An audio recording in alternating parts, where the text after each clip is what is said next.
Germany, 1919. The First World War had ended, but the country was broken. Cities were damaged. Factories were closed. Millions of soldiers had returned home to poverty and loss. Families mourned sons, husbands, and fathers. The Treaty of Versailles forced Germany to pay huge reparations. Borders were redrawn. The army was limited. Many Germans felt humiliated. The Weimar Republic was new and fragile. Political parties argued constantly. The left and right clashed in the streets. Extremist groups grew. Violence became common. Fear and anger spread across towns and cities. People looked for leaders who promised strength, order, and a return to pride. Adolf Hitler was one of them. Born in 1889 in Austria, he had served as a soldier in World War I. He fought in France and Belgium, and like many veterans, he felt the defeat of 1918 deeply. After the war, he stayed in Munich. In 1919, he joined the German Workers' Party, a small nationalist group. He was a powerful speaker, able to stir emotions in crowded halls. In 1923, Hitler tried to seize power in the Munich beer hall putsch. The coup failed. He was arrested and sentenced to prison. But even in prison, his ideas spread. In 1925, he published Mein Kampf, a book that outlined his vision for Germany. He wrote about racial purity, anti-Semitism, and the need for expansion. These ideas would later form the core of Nazi ideology.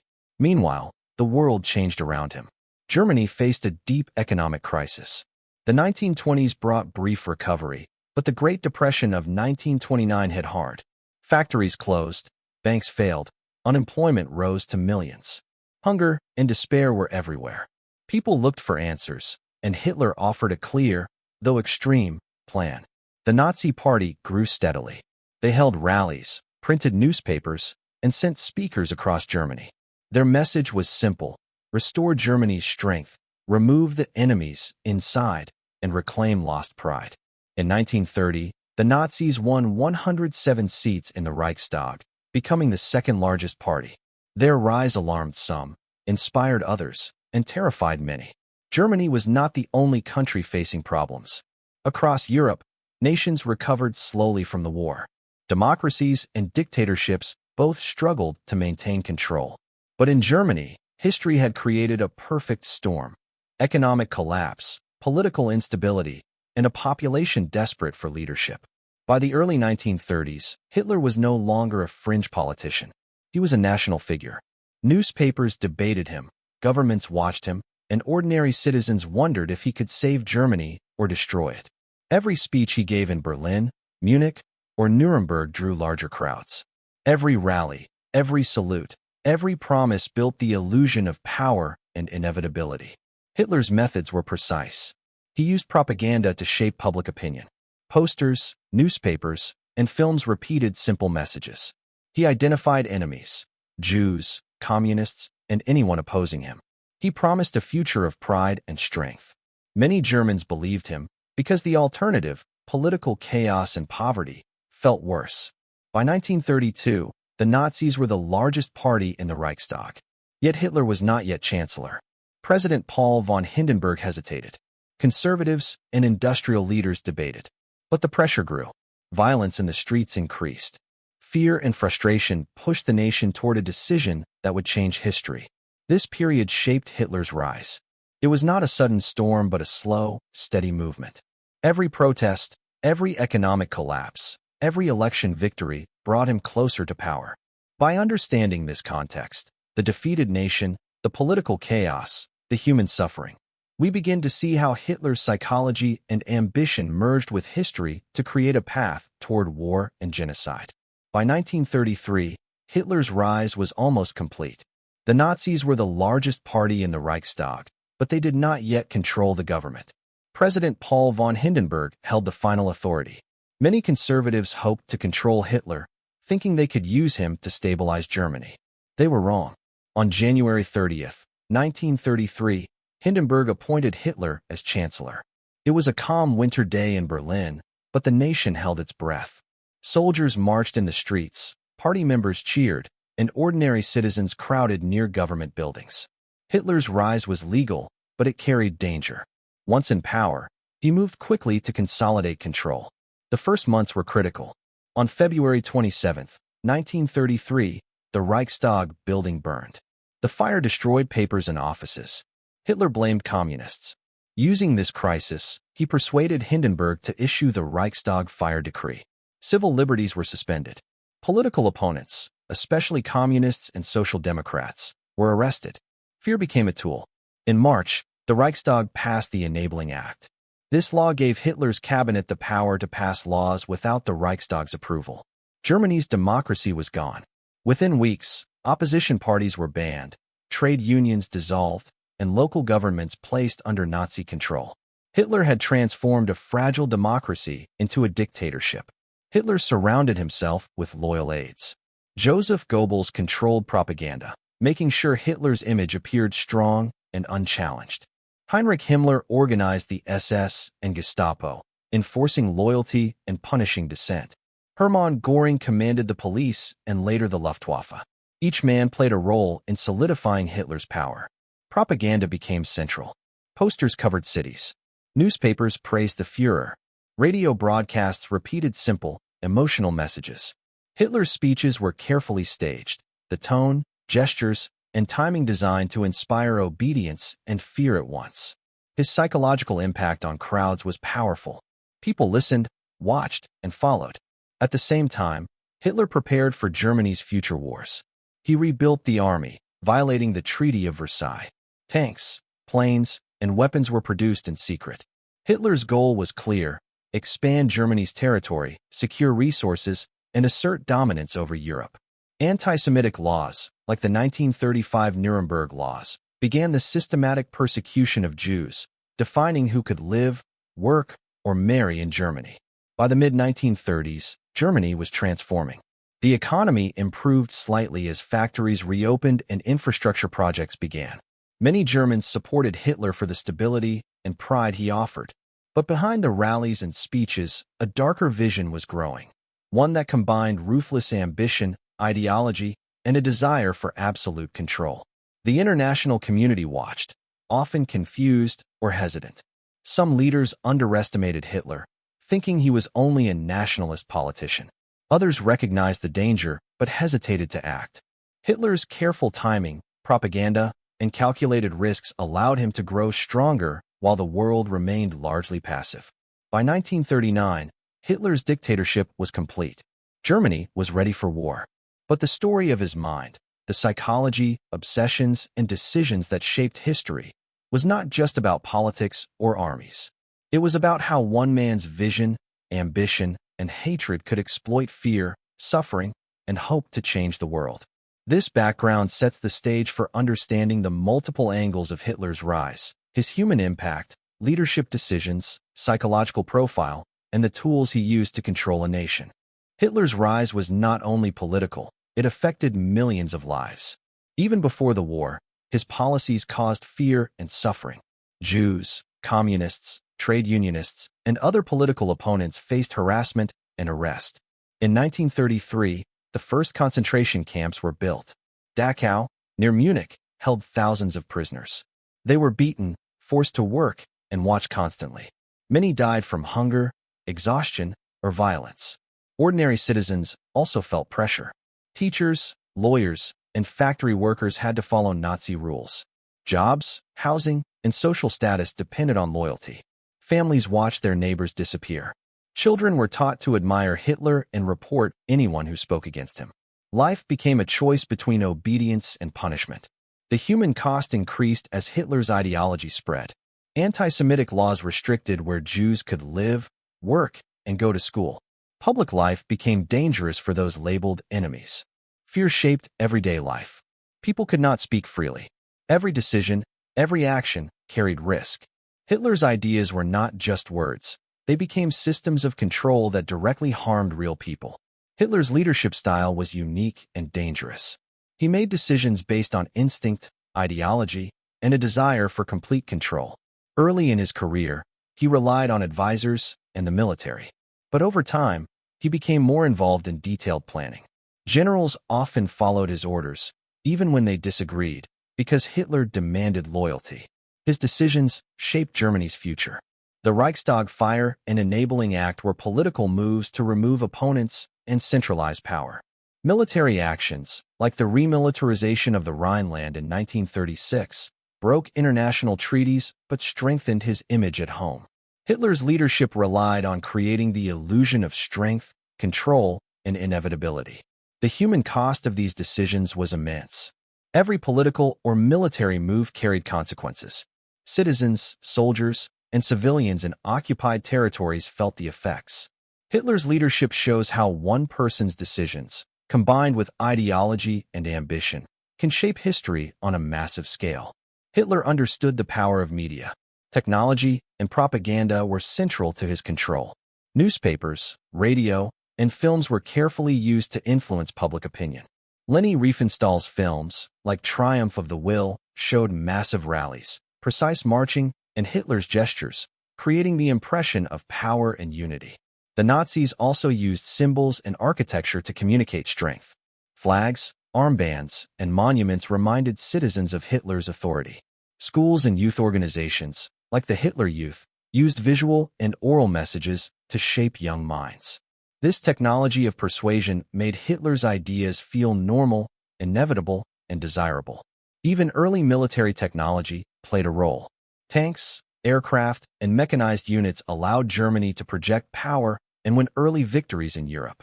These tools, combined with propaganda, strengthened the perception that Hitler was unstoppable.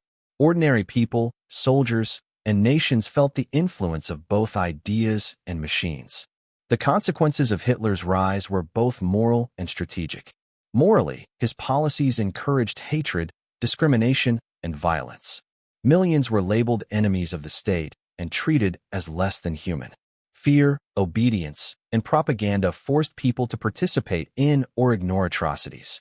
The foundations of law and ethics in Germany were systematically destroyed. Strategically, Hitler's early actions set the stage for global conflict. Rebuilding the army, violating treaties, and pursuing territorial expansion alarmed neighbors, but also emboldened him. Countries like France, Britain, and the Soviet Union watched cautiously, often underestimating the scale of his plans. Each decision, each risk, moved Europe closer to war. The combination of human suffering, aggressive leadership, technological manipulation, and moral collapse shows how Hitler's mind shaped the world. His rise was not a single event, but a series of calculated steps that affected millions. The stage was now set for war, conquest, and unimaginable tragedy. While Hitler strengthened Germany at home, other countries watched with caution, confusion, and fear.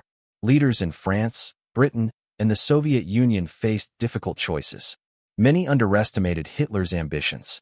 Some saw him as a nationalist politician who might stabilize Germany. Others recognized danger but hesitated to act. Hitler's foreign policy was calculated. The remilitarization of the Rhineland in 1936 violated the Treaty of Versailles, but France did not respond militarily. Britain followed a policy of appeasement, hoping Hitler could be contained without war. The Soviet Union signed the Molotov-Ribbentrop Pact in 1939, a temporary non-aggression agreement, buying time to prepare for eventual conflict. International observers noted Hitler's skill with propaganda and public appearances. Crowds cheered, armies marched, and the world saw a confident, disciplined Germany. Yet behind the image was a dictator whose decisions could destroy millions. The international perspective highlights how Hitler's mind shaped not just Germany, but the entire world. Decisions taken by foreign powers were influenced by fear, miscalculation, and misunderstanding of his psychological drive for power. Understanding Hitler's psychology is crucial to understanding history. From a young age, he showed obsession with order, control, and authority. His early experiences in Vienna and Munich shaped his hatred for political opponents and minorities.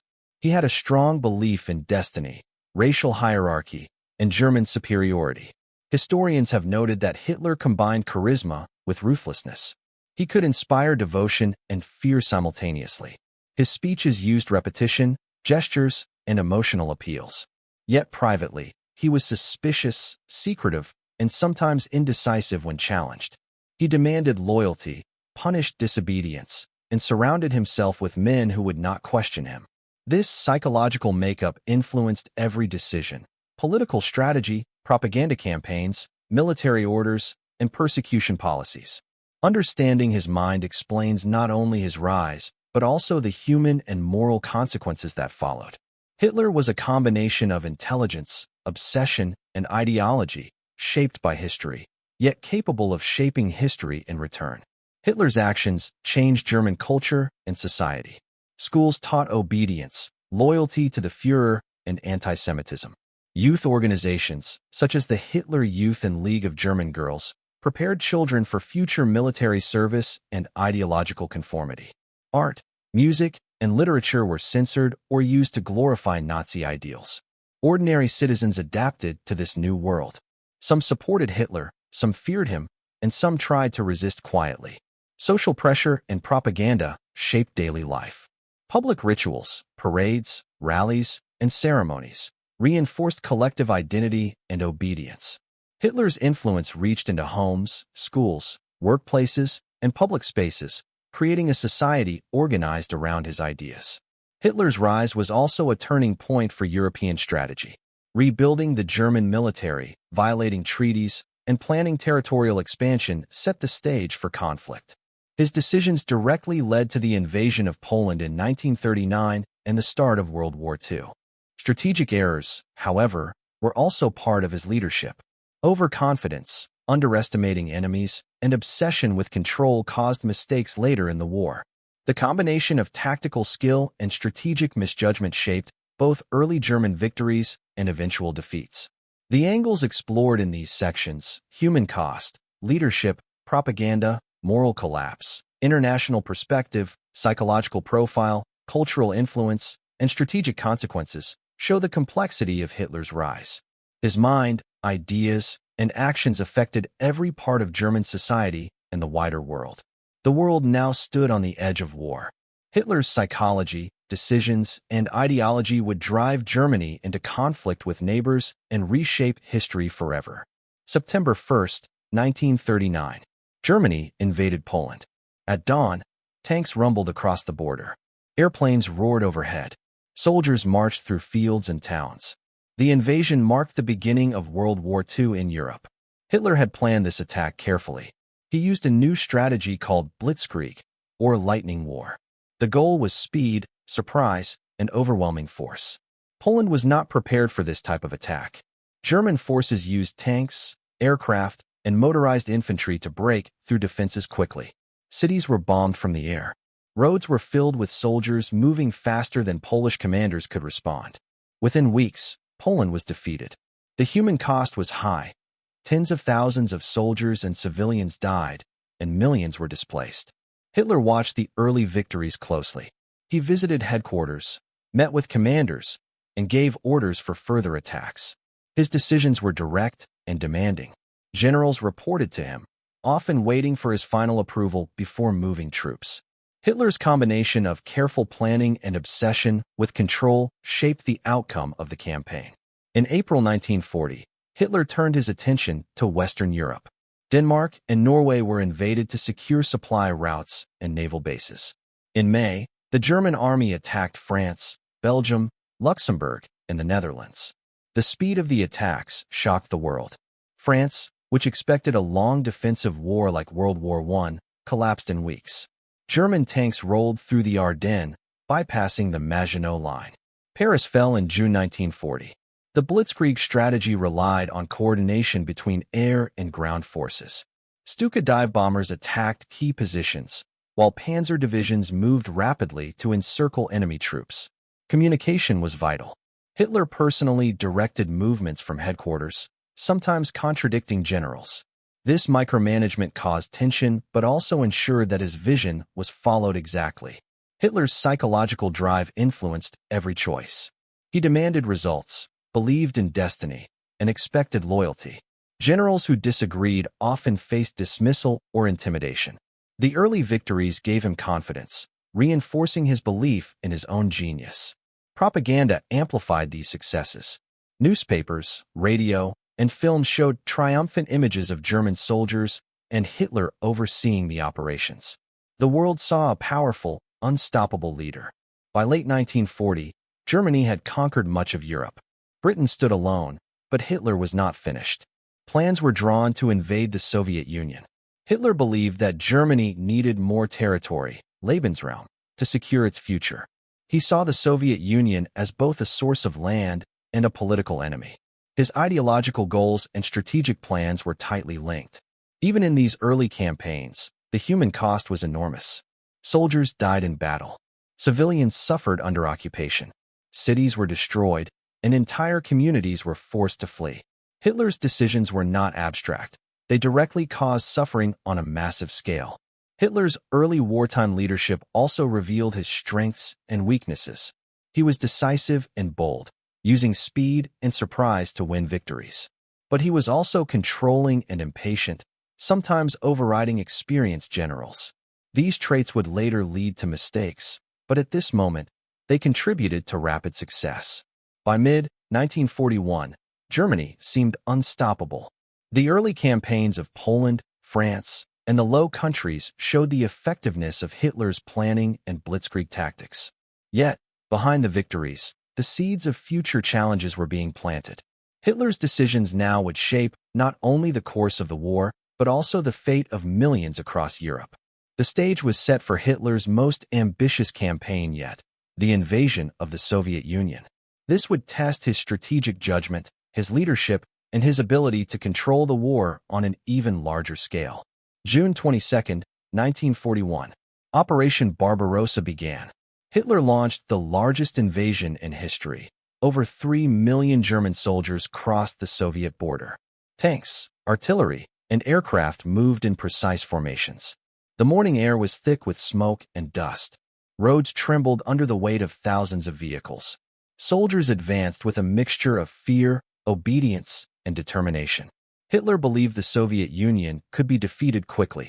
He saw it as a land of resources and political enemies. Cities, railways, and communication lines were attacked. Blitzkrieg tactics, used successfully in Western Europe, initially worked. German forces captured towns and encircled Soviet divisions. Millions of soldiers faced death, starvation, or capture. Civilians suffered as villages and towns were caught in the fighting. Yet, the Soviet resistance was fierce. Winters were harsh, with temperatures dropping below -30 degrees Celsius in some regions. German supply lines stretched too far. Troops ran out of food, ammunition, and fuel.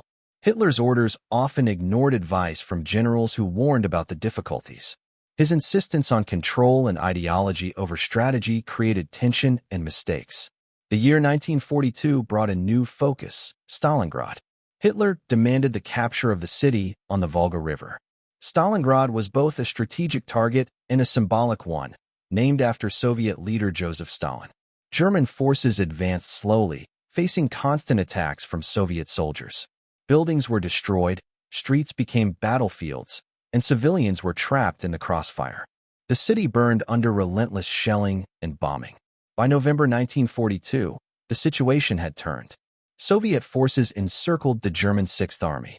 Soldiers inside Stalingrad were cut off from supplies. Hunger, cold, and constant fighting took a heavy toll. Hitler refused to allow retreat, demanding total obedience to his plan. The army, once unstoppable, was trapped. Tens of thousands of soldiers died from battle, starvation, and exposure. Stalingrad marked a turning point in the war. Hitler's overconfidence and obsession with control became fatal. His refusal to adapt to the realities on the ground cost Germany its most experienced army. The Soviet counterattack demonstrated the limits of his strategies and the consequences of micromanagement. Even after Stalingrad, Hitler continued to make ambitious decisions. He planned offensives in North Africa, Italy, and the Balkans. He expanded the war while refusing to delegate authority fully. Each campaign drained resources and soldiers. German forces were overextended. His psychological need for control conflicted with the practical demands of a global war. The turning tide against Hitler was now clear. Early victories had made him seem invincible, but Stalingrad and the Soviet counteroffensive revealed his vulnerabilities. Strategic mistakes, harsh winter conditions, and the resilience of enemy forces exposed the limits of his judgment. Millions of lives were caught in the consequences of his decisions, soldiers and civilians alike. By mid-1943, the war had shifted. Germany was no longer the unstoppable force it appeared to be in 1940. Hitler's mind, driven by ambition, ideology, and obsession, had shaped the war's early course, but it now faced the consequences of overreach. The stage was set for the eventual collapse of the Third Reich. The human suffering, destruction of cities, and loss of life during these campaigns were unprecedented. Hitler's decisions, rooted in his psychology and worldview, created a turning point not only in the war, but in world history. Europe, and eventually the world, would feel the consequences for years to come. By 1943, the cost of Hitler's decisions was visible across Europe. Millions of soldiers had died. German, Soviet, and Allied armies all faced staggering losses. The Battle of Stalingrad alone claimed over 1 million soldiers and civilians. Cities lay in ruins, streets filled with rubble, and homes reduced to ashes. Families were torn apart, leaving survivors to face hunger, disease, and grief. In Germany, the population felt both fear and exhaustion. Air raids became frequent as the Allies targeted industrial cities like Hamburg, Dresden, and Berlin. Civilians hid in shelters, listening to explosions and watching their neighborhoods burn. Children and elderly were not spared. The psychological toll was enormous. Fear, uncertainty, and despair became daily companions. Occupied countries suffered even more. Poland, the Soviet Union, and parts of France and the Balkans faced occupation, forced labor, and persecution. Villages and towns were destroyed during battles. Civilians were executed, deported, or sent to concentration camps. The Holocaust escalated alongside the war, with mass killings in ghettos and death camps such as Auschwitz, Treblinka, and Sobibor. Millions of Jews and other persecuted groups lost their lives. Hitler's obsession with control amplified the human cost. Soldiers were ordered to hold positions at all costs, even when retreat would have saved lives. Cities were defended to the last man. Generals often disagreed, but Hitler's demands overruled experience. The result was unnecessary death and destruction. Economic and physical destruction was massive. Factories, bridges, railways, and farms were destroyed across Eastern and Western Europe. Supplies ran low, transportation slowed, and entire regions faced famine. Infrastructure that had taken decades to build disappeared in months. Cities were silent except for the sound of rubble shifting, distant gunfire, and the occasional train carrying soldiers or refugees. The psychological impact extended to soldiers as well. Many faced trauma from constant combat, witnessing death, and participating in forced executions. PTSD was common, though not yet fully understood. Veterans returned home changed, carrying the memories of what they had seen. Civilians living under occupation also experienced deep fear, uncertainty, and loss. Internationally, Hitler's campaigns created shockwaves. Nations realized the human and material cost of unchecked aggression. Governments documented atrocities, collected intelligence, and began planning for post-war justice. Yet, during the fighting, fear and survival often took precedence. Ordinary people faced impossible choices: fight, flee, or comply. Even in Germany, where early propaganda had painted Hitler as a savior, reality began to intrude. Families mourned soldiers who never returned. Cities were damaged by bombing raids. Citizens experienced shortages of food, fuel, and essential supplies. The illusion of invincibility faded, replaced by the harsh reality of war that Hitler had unleashed. This aftermath, the immediate consequences of Hitler's ambition, demonstrates how one man's decisions shaped the lives of millions. Soldiers and civilians alike suffered from battles, policies, and ideology. Cities burned, populations fled, and human lives were destroyed on a scale few could have imagined. The stage was now set for the final collapse of Hitler's regime. The human cost, the physical destruction, and the psychological scars left by his decisions were only the beginning of the full aftermath of the Third Reich. By late 1944, the Third Reich was collapsing. Hitler's army was pushed back on all fronts. Soviet forces advanced from the east, reclaiming cities and villages. The Allies moved through France, Belgium, and the Netherlands after D-Day. Germany's cities were heavily bombed. Factories, bridges, and railways were destroyed. The population faced constant air raids, shortages of food and medicine, and the fear of approaching armies. Inside Berlin, the situation was desperate. Hitler remained in his bunker beneath the city, isolated and obsessed with control. Military commanders tried to advise him, but he refused to accept reality. Orders demanded counterattacks that were impossible. Soldiers were sent to fight with little ammunition or support. Millions continued to die even as the war turned against Germany. The human toll was immense. By 1945, estimates suggest that over 60 million people had died during World War II. This included soldiers and civilians, victims of bombings, massacres, forced labor, and the Holocaust. Entire communities were destroyed. Survivors faced hunger, disease, and psychological trauma. Millions of refugees moved across Europe seeking safety. Official reports documented the collapse. German records, once carefully maintained, now reflected chaos. Reports from concentration camps, hospitals, and military units revealed mass death and suffering. Allied intelligence and documentation confirmed the scale of destruction. Testimonies from survivors, soldiers, and officials provided detailed accounts of atrocities, military failures, and civilian hardships. Historians later analyzed Hitler's decisions. They noted his early skill in consolidating power, his ability to inspire loyalty, and his strategic successes in Poland, France, and the Low Countries. However, his overconfidence, ideological obsession, and refusal to delegate led to fatal mistakes. Operation Barbarossa and the refusal to allow retreat at Stalingrad were particularly costly. Hitler's psychological control over Germany was both remarkable and destructive. Propaganda, fear, and loyalty ensured obedience, but it also amplified suffering. Millions were forced to follow orders that led to death and destruction. The collapse of the Third Reich revealed the dangers of a system built on one person's ideology and absolute authority.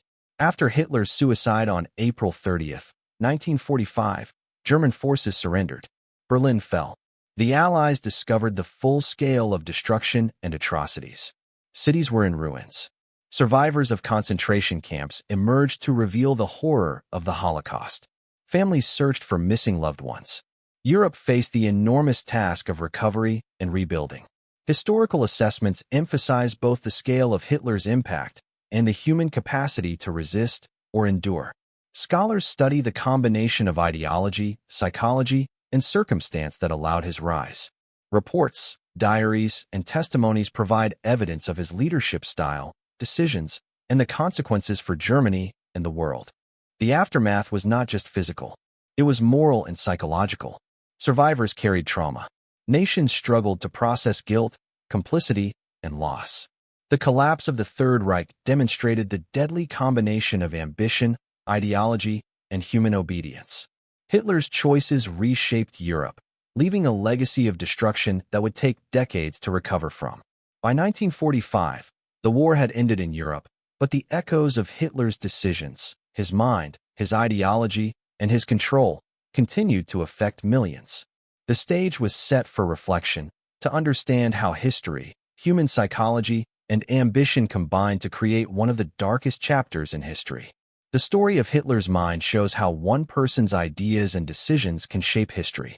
He combined ambition, ideology, and psychological drive in ways that affected millions of lives.